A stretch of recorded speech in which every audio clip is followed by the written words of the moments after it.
সে প্রায় আমাকে বলতো, ছোট মাসি, আমাকে আপনার সাদা ঘোড়ায় চড়তে দেবে? আমি মাঝে মাঝে হাসি দিয়ে এড়িয়ে যেতাম, কিন্তু সে প্রতিদিন জিদ করতে থাকলো। আমার ভাইপো আমার কাছে পড়তে এসেছিল। তখন আমার স্বামী বিদেশে থাকতেন। আমার ভাইপো কম বয়সী ছিল, কিন্তু ধীরে ধীরে তার মধ্যে অনেক পরিবর্তন আসতে শুরু করলো। সে নানা অজুহাতে আমার কাছে আসতো এবং জিদ করতে লাগলো, ছোট মাসি, আমাকে আপনার সাদা ঘোড়ায় চড়তে হবে। আমি তাকে শিশু মনে করে এড়িয়ে যেতাম। একদিন প্রচণ্ড বৃষ্টি হচ্ছিল, আর সেই দিন আমি আমার স্বামীকে খুব মনে পড়ছিল। কিন্তু এই সময় রনি আমার ঘরে এসে বলল, আজ আমাকে ঘোড়ায় চড়তে হবে। আমি তার কথা মেনে নিলাম এবং বললাম, বলো, আমাকে আজ কি করতে হবে? রনি যেভাবে বলল, শুনে সবাই অবাক হয়ে যাবে। সে বলল, লাইট বন্ধ করে দাও। আর তার পরের কাজগুলো এমন ছিল যা শুনে আপনারা অবাক হয়ে যাবেন। ফুল বোঝা মানুষের ভালো সম্পর্ক নষ্ট করে দিতে পারে। আমার সাথে এমনই কিছু ঘটেছিল। আমার নতুন নতুন বিয়ে হয়েছিল, আর আমি বিয়ে করে শ্বশুরবাড়ি এসেছিলাম। আমি গরিব পরিবারের মেয়ে ছিলাম, আর তাই মা বাবা ভালো সম্পর্ক দেখে কম বয়সে আমার বিয়ে দিয়ে দিয়েছিলেন। বিয়ের রাতেই আমার স্বামী আমাকে ছেড়ে বিদেশে চলে গিয়েছিলেন। বিয়ে খুব তাড়াতাড়ি হয়েছিল, কারণ শুনেছিলাম আমার স্বামীর বাবা মা নেই। তার একটি ছোট্ট বোন ছিল, যার বিয়ে সে আগেই দিয়েছিল। আমার বাবা মা এই সম্পর্কটি পছন্দ করেছিলেন, কারণ ছেলেটি ভালো রোজগার করত। তারা কোনো দাবি করেননি। তাই আমার বাবা মা খুশি মনে আমার বিয়ে দিয়েছিলেন। আমি শ্বশুরবাড়ি এসে সাদামাটাভাবে আমার স্বাগত গ্রহণ করেছিলাম। আমার শ্বশুরবাড়িতে বেশি লোক ছিল না। বিয়ের রাতে আমার স্বামী ঘরকে ফুল দিয়ে সাজিয়েছিলেন। আজকের রাতটি আমার জন্য ভালোবাসায় ভরা ছিল। আমি বড় ঘুমটা দিয়ে বসেছিলাম এবং আসন্ন মুহূর্তের জন্য অপেক্ষা করছিলাম। আধা ঘন্টা পরে আমার স্বামী ঘরে ঢুকলেন। দরজা বন্ধ করে আমার সাথে সুন্দরভাবে কথা বলতে শুরু করলেন। শুরুতে আমি খুব লজ্জিত ছিলাম, কিন্তু ধীরে ধীরে আমি তার সাথে বন্ধুত্বপূর্ণ হয়ে গেলাম। আমার স্বামী আমার হাত ধরে ভালোবাসার কথা বললেন। লাইট বন্ধ করে আমার প্রতি ভালোবাসা প্রকাশ করলেন। অনেকক্ষণ পরে স্বামী বললেন, কাল সকালে আমি কাজের জন্য বিদেশে চলে যাচ্ছি। আমি এই কথা শুনে অবাক হয়ে গেলাম। স্বামী বললেন, অফিসের কাজ জরুরি, আমি ছুটি পাচ্ছি না। শীঘ্রই ফিরে আসব, তুমি চিন্তা করো না। কিন্তু আমি খুব দুঃখিত হলাম। সকালে উঠে দেখলাম স্বামী বিদেশে যাওয়ার জন্য প্রস্তুত। আমি তাকে কিছুদিন পর যেতে বললাম, কিন্তু তিনি বললেন, জরুরি কাজ আছে।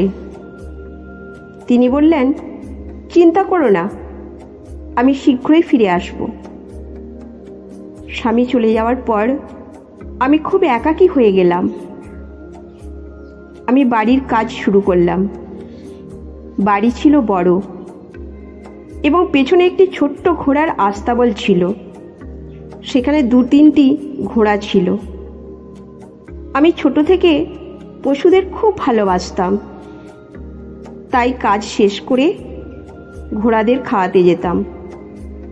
তাদের মধ্যে একটি সাদা ঘোড়া ছিল, যা খুব সুন্দর ছিল। তাকে দেখে আমি খুব মুগ্ধ হয়ে গেলাম। আমার স্বামী আমাকে বলেছিলেন, আমার ভাইপো আমাদের সাথে থাকবে, কারণ এখানকার কলেজগুলো খুব ভালো, এতে আমার মন ভালো থাকবে। স্বামীর কথায় আমি শান্ত হলাম। কিছুদিন পরেই রনি এলো। তার নাম ছিল রনি, বয়স ছিল 20 বছর। সে দেখতে সুন্দর ছিল। আমি তাকে তার ঘরে নিয়ে গিয়ে বললাম, এখানে থাকো। সে খুশি হয়ে ঘরে গিয়ে ফ্রেশ হয়ে নাস্তা করতে বসলো। নাস্তা করতে করতে সে আমাকে বলল, ছোট মাসি, আপনি খুব সুন্দর নাস্তা বানান। আমি হেসে তার কথাগুলো এড়িয়ে যেতাম। সে খুব মজার ছেলেটি ছিল। আমাদের অনেক কথোপকথন হলো। তারপর আমি আমার ঘরে গেলাম। আমার স্বামী ফোন করলেন। আমি তাকে জানালাম যে রনি এসে গেছে। স্বামী বললেন, এখন তোমার মন ভালো থাকবে। আমি চুপচাপ হ্যাঁ বললাম। আমার স্বামীকে আমার খুব প্রয়োজন ছিল, তার ভাইপোকে নয়।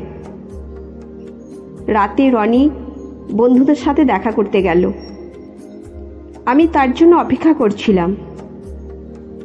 রাতে ফিরে সে আবার বলল, ছোট মাসি, আমাকে সাদা ঘোড়ায় চড়তে হবে। আমি আবার হাসি দিয়ে এড়িয়ে গেলাম। ভেবেছিলাম সে শিশু, বুঝতে পারে না। কিন্তু ভুলটা আমার ছিল। ডিনারের শেষে রনি তার ঘরে গেল। রাতে আমি অদ্ভুত আওয়াজ শুনতে পেলাম, কিন্তু মনোযোগ দিলাম না।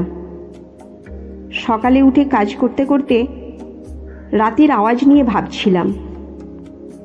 হঠাৎ পেছন থেকে রনি এসে আমাকে ধরে বলল, ছোট মাসি, আমি অনেকবার ডাকছিলাম, কিন্তু আপনি শুনলেন না। আজ আমি কলেজে ভর্তি হতে যাচ্ছি। আমি বললাম, ঠিক আছে, তুমি রাতে ফিরে এসো। সে বলল, হ্যাঁ। নাস্তার সময় রনি আবার বলল, ছোট মাসি, আমাকে সাদা ঘোড়ায় চড়তে হবে। আমি তার কথা শুনে চুপ হয়ে গেলাম। সে বলল, আমার ছোট থেকে ঘোড়ার শখ আছে, বিশেষ করে সাদা ঘোড়া। সে বারবার জিদ করতে লাগলো। এই ঘটনা প্রতিদিন ঘটতে লাগলো। রাতে আমি আবার অদ্ভুত আওয়াজ শুনলাম। দেখতে গেলাম, রনির ঘর থেকে আওয়াজ আসছে। খিড়কি দিয়ে দেখলাম রনি মোবাইলে কিছু ভিডিও দেখে অদ্ভুত কাজ করছে। দেখে আমার মাথা ঘুরে গেল। আমি আমার স্বামীকে ফোন করে কাঁদতে লাগলাম, কিন্তু কিছু বললাম না। স্বামী বললেন, কিছুদিন অপেক্ষা করো। আমি রেগে গিয়ে ফোন রেখে দিলাম। পরের দিন প্রচণ্ড বৃষ্টি হচ্ছিল। আমি খুবই অস্থির ছিলাম। রাতের ঘটনা নিয়ে ভাবছিলাম। ভাবলাম স্বামীকে এলে সব কিছু বলবো। একদিন রনি এসে বলল, ছোট মাসি, আমাকে সাদা ঘোড়ায় চড়তে দিন। আমি হাসি দিয়ে এড়িয়ে গেলাম। ধীরে ধীরে রনির আচরণ আরও অদ্ভুত হয়ে উঠল। সে প্রায় ফোনে কিছু দেখত। আমি পাশে গেলে সে লজ্জা পেত। রাতে অদ্ভুত আওয়াজ শুনে আমি তাকে শিশুই ভাবতাম। এক রাতে আমি ঘুমোচ্ছিলাম, আবার অদ্ভুত আওয়াজ শুনলাম। দ্রুত উঠে রনির ঘরে গেলাম। দেখলাম সে মোবাইলে ভিডিও দেখে অদ্ভুত কাজ করছে। দেখে আমি হতবাক হয়ে গেলাম। আমার স্বামীকে ফোন করে কাঁদতে লাগলাম। স্বামী বললেন, কিছুদিন অপেক্ষা করো। আমি স্বামীকে সব বলতে চাইলাম, কিন্তু সাহস পেলাম না। ভাবলাম স্বামী ফিরে এলে সব বলবো। কিন্তু রনির আচরণ আরও খারাপ হতে লাগলো। সে প্রায় বলতো, ছোট মাসি, আমাকে সাদা ঘোড়ায় চড়তে দিন। আমি শিশুই ভাবতাম, কিন্তু এটা আমার জন্য বিপজ্জনক হয়ে উঠেছিল। একদিন প্রচণ্ড বৃষ্টির মধ্যে রনি আমার ঘরে এসে বলল, ছোট মাসি, আমাকে সাদা ঘোড়ায় চড়তে হবে। আমি তার কথা মেনে নিলাম, কিন্তু যা ঘটল তা ভাষায় বর্ণনা করা কঠিন। ভুল বোঝা মানুষের ভালো সম্পর্ক নষ্ট করে দিতে পারে। আমার জীবনে এমনই কিছু ঘটেছিল।